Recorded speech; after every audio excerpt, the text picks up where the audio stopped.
Okay mga kaibigan, ito po, pag-usapan po natin ito. By the way, sino po sa inyo dyan, taas ang kamay ng mga na-fake news po, ng mga kangkong fake news vloggers? Sino po? Taas po kamay. Yung mga nalinlang po nitong mga kumag ng mga fake news vloggers na ito. Okay? So, pag-usapan po muna natin ito. Ito pong fake news na pinalabas ng mga kangkong vloggers to divert the attention kasi nga po si Kangkong na overweight, si Kangkong na ban sa Japan.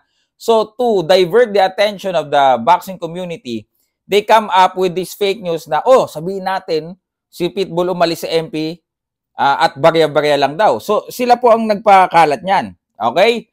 Pero, pag sinaliksik mo yung source, okay, anong source niyan? Ayon sa mga balibalita, ayon sa mga sabi-sabi. Men, ilang ulit na po kami dyan. Ilang ulit na po ako dyan. Magkaroon po kayo ng due diligence as a boxing fan. Di ba? Kasi po naglipaan na po ngayon ang mga peste na mga vloggers, na mga fake news, mga kangkong vloggers kung tawagin. Bakit? Gagawin po nila lahat ng mga clickbaiting. Lahat po ng mga gusto nyong marinig. Di ba? Na itatag dun sa Casimero name, kahit peke, gagawin nila para makakuha ng clickbait, para makakuha ng views. Pero yung mga ganyan, although, di ba, wala nang credibility yung mga yan, pero okay na sila na makapag-fake news for the views. Pero po kami hindi po ganon. Mga lehitimo po, you name it, kilala nyo yan, mga lehitimong nagbablog, mga kaibigan, regarding boxing news, mga legitimate. We don't care about your opinion kung magagalit kayo sa amin o matutuwa kayo sa amin. For us, we will deliver factual news sa boxing. Regardless kung magalit kayo o hindi, facts yan eh. Yan ang katotohanan. Hindi po kamukha nitong mga fake news vloggers na ito na gagawin ng lahat. Sabihin natin, si Pitbull umalis kasi barya-barya. Anong barya-barya? $1,000,000 na ang kinakamig ni Isaac Pitbull. Because barya-barya, ang yaman nyo naman. Talaga ba? Ang $1,000,000 magkano sa peso? Di ba? Ito po mga kaibigan. Mexican star and former WBA super lightweight champion Isaac Pitbull Cruz of MP Promotions, together with MP Promotions President Sean Gibbons at the press conference kickoff for his pay-per-view return against fellow Mexican contender Angel Fierro this coming Feb 1st, 2025 at the T-Mobile Arena in Las Vegas. See? Ito po. Di pahiya po yung mga fake news vloggers, 'di ba? 'Di ba kayo din, kayo mga fake news vloggers kayo. Alam ko matitigas ang mukha ninyo at wala naman kayong hiya, 'di ba?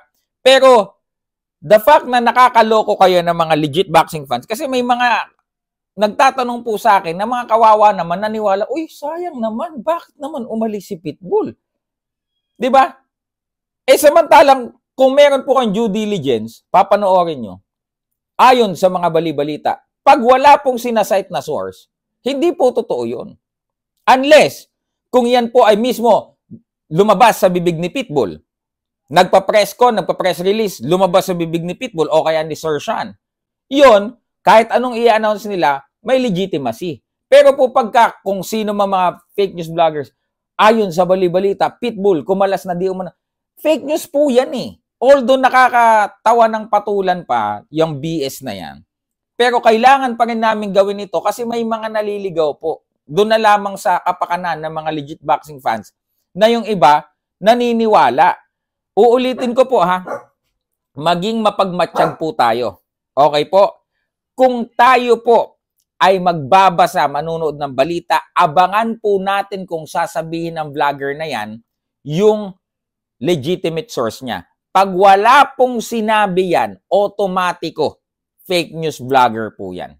Example, okay, kailangan ko ng views, magki-clickbait ako. Yung may nakita ko, Gov Chabit, umaming naglabas ng bilyon-bilyon para kay Kangkong. Di ba? Tapos pag pinanood mo, wala namang pruweba, wala namang patunay, wala naman siyang pinagkunan, katang-isip niya lang. O kagaya niyan, Pitbull, umalis ng MP, pagka binasa mo, pinanood mo, ayon sa balibalita. Di ba? Wala namang sinite na source. Pero kapag yan may video, halimbawa, isang press conference, galing mismo kay Pitbull, o kaya galing mismo kay Sir Sean, kahit ano pa, ano mang maging announcement, o kaya pinick up ng mga mainstream, GMA, ABS-CBN, Inquirer, Bulletin, 'Di ba? Business Mirror.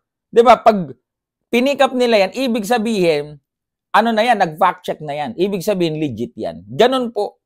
Okay po. So ito mga kaibigan, maging aral po ito sa ating lahat, no? Maging yung mga boxing fan ng mga lihitimo. Kasi ang dami pong nag-PM sa akin yan. 'Di ba? SB, bakit ganito? SB, bakit ganyan? Eh, paulit-ulit na po kami sa ilang taon na po. Okay?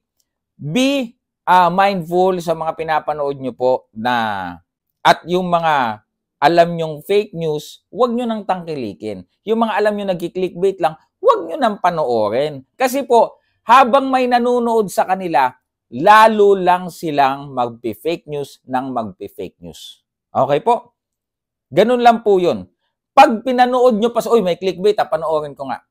So, sila, itong mga fake news vloggers, pag legit po ang kanilang kinontent, wala pong nanonood sa kanila.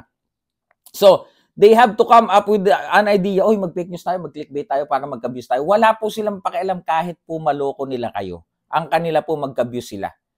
Yan po mga yan, sorry to say, mga patay gutom po yan. Kasi maaatim po nila na pekein ang impormasyon sa mga tao para lang magka-view sila, para magkaroon ng bariang pera. Di ba ho? Para, di ba? Magkaroon sila ng sa YouTube or Facebook, magkaroon sila ng revenue. Pero ano po kapalit nun? Nilalason po nila mga kaisipan ninyo. At kayo, kilala nyo kung sino kayo.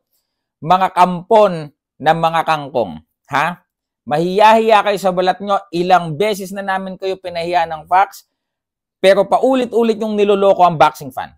Boxing fan naman, kung alam nyo na fake news lagi at clickbait, huwag nyo nang tangkilikin, huwag nyo nang panoorin. Sana po nakatulong ha. Ito po ang buhay na patunay na pahiya po ngayon ang mga kangkong fake news vloggers. Ako po, Silver Voice TV. Comment down below.